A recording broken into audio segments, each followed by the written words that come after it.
এদিকে আজ উত্তরবঙ্গে ভারী বৃষ্টির সতর্কতা। উত্তরের 5 জেলায় অতি ভারী বৃষ্টির সতর্কতা। দার্জিলিং, কালিম্পং, আলিপুরদুয়ার, কোচবিহার, জলপাইগুড়িতে চলবে ভারী থেকে অতি ভারী বৃষ্টি।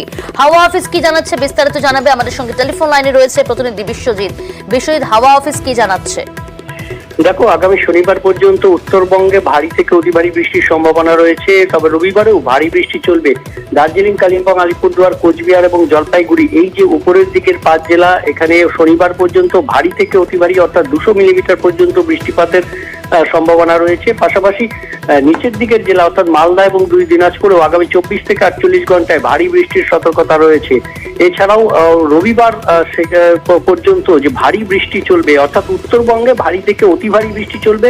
তবে দক্ষিণবঙ্গের ক্ষেত্রে হালকা মাঝারি বৃষ্টি চলবে। বিক্ষিপ্তভাবে ভারী বৃষ্টি চলতে পারে উত্তর ও দক্ষিণ 24 পরগনা এবং বীরভূম, মুর্শিদাবাদ, নদিয়া। অর্থাৎ উত্তরবঙ্গে ভারী থেকে অতি ভারী বৃষ্টি এবং দক্ষিণবঙ্গে উত্তরবঙ্গে এই মুহূর্তে বৃষ্টি থামার কোনো সম্ভাবনাই জানাচ্ছে না হাওয়া অফিস। অনেক ধন্যবাদ বিশ্বজিৎ। উত্তরবঙ্গে 5 জেলায় অতি ভারী বৃষ্টির সতর্কতা জারি করা হয়েছে আবহাওয়া দপ্তরের তরফ থেকে।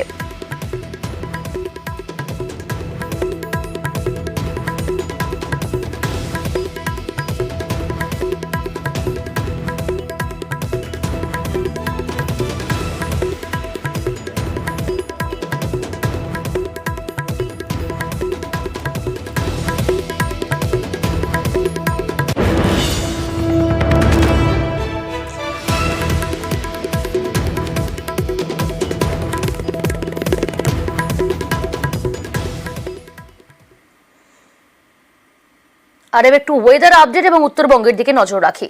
ধসে বিধ্বস্ত বাংলা সিকিম লাইফলাইন। নতুন করে ধস না নামলেও বন্ধ 10 নম্বর জাতীয় সড়ক।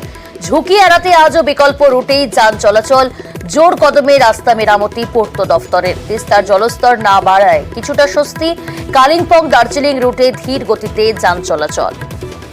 ধসে বিধ্বস্ত বাংলা সিকিম লাইফলাইন। নতুন করে ধস না নামলেও বন্ধ 10 নম্বর জাতীয় সড়ক। ঝুঁকি এড়াতেই আজও কিন্তু বিকল্প রুটেই যান চলাচল করবে। জোর কদমে রাস্তা মেরামতি পূর্ত দফতরের। টেলিফোন লাইনে রয়েছে প্রতিনিধি পার্থ। পার্থ, কি পরিস্থিতি এই মুহূর্তে উত্তরবঙ্গ জুড়ে? গোটা উত্তরবঙ্গেই কিন্তু কোথাও হালকা কোথাও মাঝারি বৃষ্টিপাত হচ্ছে এবং দিনভর কিন্তু বৃষ্টির আশঙ্কা রয়েছে গোটা উত্তরবঙ্গে। বিশেষ করে পাহাড়ি এলাকা দার্জিলিং, কাশিয়ান, কালিম্পং ভারী থেকে অতি ভারী বৃষ্টির পূর্বাভাস রয়েছে। আর গত কয়েকদিনের টানা বৃষ্টির জেরে কিন্তু 10 নম্বর জাতীয় সড়কের একাধিক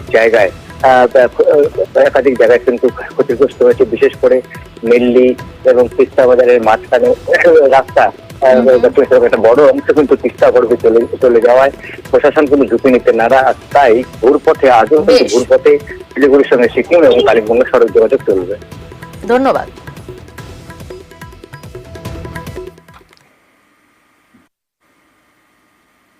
$205তম জন্মবার্ষিকীতে বিদ্যাসাগরকে শ্রদ্ধা। পশ্চিম মেদিনীপুরের সব স্কুলে বিদ্যাসাগরের আবক্ষ মূর্তির সিদ্ধান্ত। টেলিফোন লাইনে রয়েছে প্রতিনিধি সুকান্ত। সুকান্ত, জেলা পরিষদের শিক্ষা সমিতির এই বৈঠকে ঠিক কি কি সিদ্ধান্ত নেওয়া হলো? দেখো প্রিয়াঙ্কা, জেলা পরিষদের শিক্ষা কর্মাধ্যক্ষ শ্যামপদ পাত্র তিনি যেটি জানিয়েছেন যে তাদের স্থায়ী সমিতিতে একটি সিদ্ধান্ত নেওয়া হয়েছে বিদ্যাসাগর মহাশয়কে শ্রদ্ধা জানাতে পশ্চিম মেদিনীপুর জেলার সমস্ত প্রাইমারি এবং উচ্চ বিদ্যালয়ে বিদ্যাসাগরের আবক্ষ মূর্তি বসানো হবে। শুধু তাই নয়, তিনি জানিয়েছেন যে যে স্কুলে বিদ্যাসাগরের মূর্তি রয়েছে সেইগুলি বাদ দিয়ে বাকি স্কুলগুলিতে বসানো হবে। এখন আপাতত ঘাটাল মহকুমায়, যেহেতু ঘাটাল মহকুমার ঘাটালের বীরসিংহ গ্রামে বিদ্যাসাগরের জন্মস্থান, তাই এই সামনেই বিদ্যাসাগরের জন্মদিন আসছে। সেই জন্মদিনের আগে ঘাটাল মহকুমার যত প্রাইমারি এবং উচ্চ বিদ্যালয় রয়েছে সেই উচ্চ বিদ্যালয়গুলিতে বিদ্যাসাগরের আবক্ষ মূর্তি বসানোর জন্য ঘাটাল মহকুমা প্রশাসনের সঙ্গে একটি বৈঠক করেন। সেখানে যেমন একদিকে স্কুল শিক্ষা দপ্তরের আধিকারিকরা ছিলেন, গ্রাম পঞ্চায়েতের প্রধান, স্কুলের প্রধান শিক্ষকরা, সকলকে নিয়ে একটি বৈঠক হয়েছে। সেই বৈঠকে সিদ্ধান্ত হয়েছে ঘাটাল মহকুমার সমস্ত স্কুলে এই বিদ্যাসাগরের মূর্তি বসানো হবে। শুধু তাই নয়, ঘাটাল মহকুমার পরবর্তীকালে পশ্চিম মেদিনীপুর জেলার অন্যান্য মহকুমাতেও এই একইভাবে বিদ্যাসাগরের মূর্তি বসানো হবে প্রত্যেকটি প্রাইমারি এবং উচ্চ বিদ্যালয়ে। এই সিদ্ধান্ত জানিয়ে দিয়েছেন পশ্চিম মেদিনীপুর জেলার শিক্ষা কর্মাধ্যক্ষ শ্যামপদ পাত্র। ধন্যবাদ। জেলা পরিষদের শিক্ষা কর্মাধ্যক্ষ শ্যামপদ পাত্র মহাশয়ের অনুরোধে আজকে একটি মিটিং এখানে করা হয়েছিল। চেষ্টা করা হচ্ছে জেলা পরিষদের উদ্যোগে এবং সাধারণ মানুষের সহযোগিতায় যাতে করে প্রত্যেকটি বিদ্যালয়ে যে করে বিদ্যাসাগরের মূর্তি স্থাপন করা যায়। আমরা টার্গেটও দিয়েছি যে আমাদের সামনেই 26শে সেপ্টেম্বর বিদ্যাসাগর মহাশয়ের জন্মদিন। ওই তারিখে 205টি বিদ্যালয়ে যেন বিদ্যাসাগরের মূর্তি স্থাপন করা যায়, উদ্বোধন করা যায়। আমরা সবার কাছে অনুরোধ রেখেছি, প্রাক্তন ছাত্র, এলাকার শিক্ষানুরাগী সবাই এগিয়ে এসে এই বিদ্যাসাগরের মূর্তি যদি একজন এক একটি স্কুলে মূর্তি ডোনেট করে তাহলে কিন্তু খুব সহজেই আমরা এটা করতে পারবো। জেলা পরিষদের শিক্ষা স্থায়ী কমিটির মিটিং ছিল এক্সটেন্ডেড। সেই মিটিংয়ে একটি প্রস্তাব দিয়েছিলাম আমাদের শিক্ষা প্রতিষ্ঠানগুলিতে একটি করে যেন বিদ্যাসাগরের আবক্ষ মূর্তি স্থাপন করতে পারি। গণ উদ্যোগে সেটি করার জন্যে সর্বসম্মতভাবে সিদ্ধান্ত গৃহীত হয়েছে এবং সেই সভা আমাকে দায়িত্ব দিয়েছে আপনি প্রথম শুরু করুন ঘাটাল মহকুমা থেকে। স্যার জেলার কি সব স্কুলগুলোতেই হবে? সব প্রাইমারি, সব হাই স্কুল। ঘাটালের দিকে নজর রাখবো। ঘাটালের খড়ার পুরসভায় টেন্ডার দুর্নীতির অভিযোগ। 8 নম্বর ওয়ার্ডে নির্মাণের 10 দিনের মধ্যেই বেহাল নিকাশি নালার একাংশ ভেঙে যাওয়ায় দুর্নীতির অভিযোগ বিরোধীদের। টেন্ডারে বেনিয়মের অভিযোগ খারিজ কাউন্সিলরের। আর্থ মুভারের ধাক্কায় ড্রেনের একাংশ ভেঙেছে বলে দাবি করছেন ফাল্গুনী মিশ্র। ঘাটালের খড়ার পুরসভায় টেন্ডার দুর্নীতির অভিযোগ। টেলিফোন লাইনে রয়েছে প্রতিনিধি সুকান্ত। সুকান্ত, বিরোধীরা ঠিক কি অভিযোগ করছেন? দেখো প্রিয়াঙ্কা, বিরোধীরা অভিযোগ করছেন নিম্নমানের সামগ্রী দিয়ে কাজ হয়েছে এবং টেন্ডারে কারচুপি হয়েছে বলে তারা দাবি করছেন। ঘটনাটি পশ্চিম মেদিনীপুর জেলার খড়ার পৌরসভার 4 নম্বর ওয়ার্ড এলাকায়। জানা যায় যে 4 নম্বর ওয়ার্ডের এলাকায় মাঠ বরাবর একটি হাইড্রেনের কাজ তৈরি চলছিল এবং এখনো চলছে। এবং সেই কাজ করতে করতেই 10 দিন আগে যে কাজ ঢালাই হয়েছিল সেই ঢালাইয়ের গার্ডওয়াল অনেকটাই ধসে পড়েছে। আর এইটা নিয়ে বিরোধীরা কিন্তু অভিযোগ তুলছেন। আমরা এই নিয়ে 4 নম্বর ওয়ার্ডের কাউন্সিলরের সাথে কথা বলেছিলাম। তিনি অবশ্য যেটা জানিয়েছেন যে কিছুটা ধস নিয়ে পড়ে যাওয়ার ফলে ঠিকাদারি সংস্থাকে জানানো হয়েছে এবং খুব দ্রুত আবার সেই জায়গায় নির্মাণ কাজ করে দেওয়া হবে। কিন্তু আমরা এই নিয়ে খড়ার পৌরসভার চেয়ারম্যানের সাথে যোগাযোগ করতে চাইলেও তিনি অবশ্য কোনো প্রতিক্রিয়া দিতে চাননি।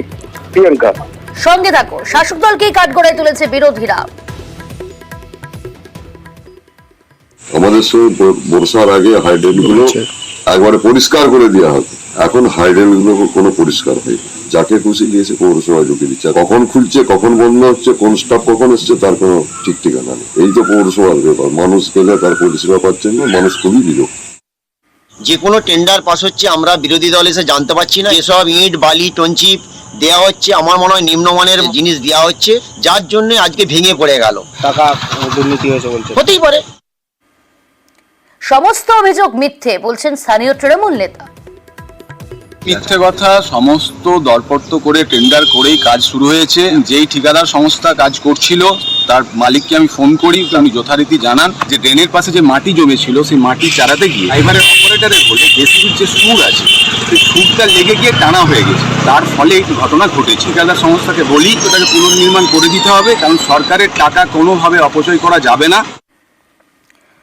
মল্ল রাজাদের তৈরি জলাশয় দখল। কোথাও তৈরি হয়েছে বাড়ি, কোথাও চাষের জমি। বাঁকুড়ার বিষ্ণুপুরে এই জলাশয় বা বাঁধ বাঁচানোর দাবি জানিয়েছেন স্থানীয়রা।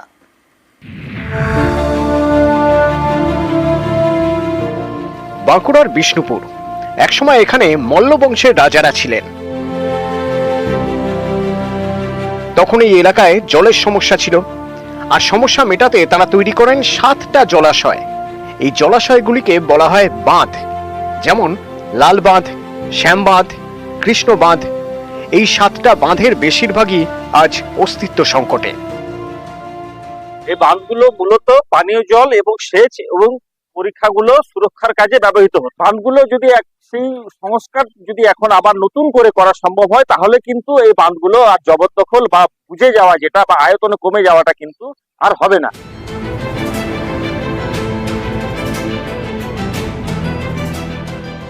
মল্ল রাজাদের আমলের বাঁধ বা জলাশয় দীর্ঘদিন সংস্কার হয়নি, তাই কোথাও জমেছে পলি, কোথাও জমেছে কচুরি পানা। এসবের কারণে জায়গায় জায়গায় দখল হয়ে গিয়েছে। কোথাও তৈরি হয়েছে বাড়ি, কোথাও আবার চাষের জমি। এই সব জমিতে আবার প্রমোটারদের নজরও পড়ছে। বাঁধটা ওই দলে ফলে ভর্তি হয়ে গেছে, কোনো উপায় নেই। সব লোকে চান ফান করতে সব দিকে অসুবিধা হচ্ছে, জল খেতে অসুবিধা হচ্ছে। বাড়ির জায়গাটা বুঝেছে ফিশারি, এলাকায় উপকার সব দিয়ে হতো। বড় বড় বাঁধ ছিল, এখন এই জল ফলে এগুলো কিছু টাকা নেই। এখন কি ভরাট হয়ে গেছে? হ্যাঁ, এই তো ভিটে ভিটে তার জমিতে করে নেই। আর যদি সরকার যদি গুরুত্ব দিত তাহলে এই ধান লাগাতো না, ভিটাতো হইতে। আমরা অলরেডি সরকারি জমিগুলো চিহ্নিত করে সেখানে বোর্ড লাগাবার স্টেপ নিয়েছি, যাতে করে আগামী দিনে আরও কোনো জায়গা দখল না হয়ে যায়। সরকারি জমির মধ্যে যদি কোনো দখলদারি হয়ে থাকে আমরা নিশ্চয়ই প্রশাসনিক পদক্ষেপ নেব। দেবব্রত মণ্ডল, নিউজ 18 বাংলা।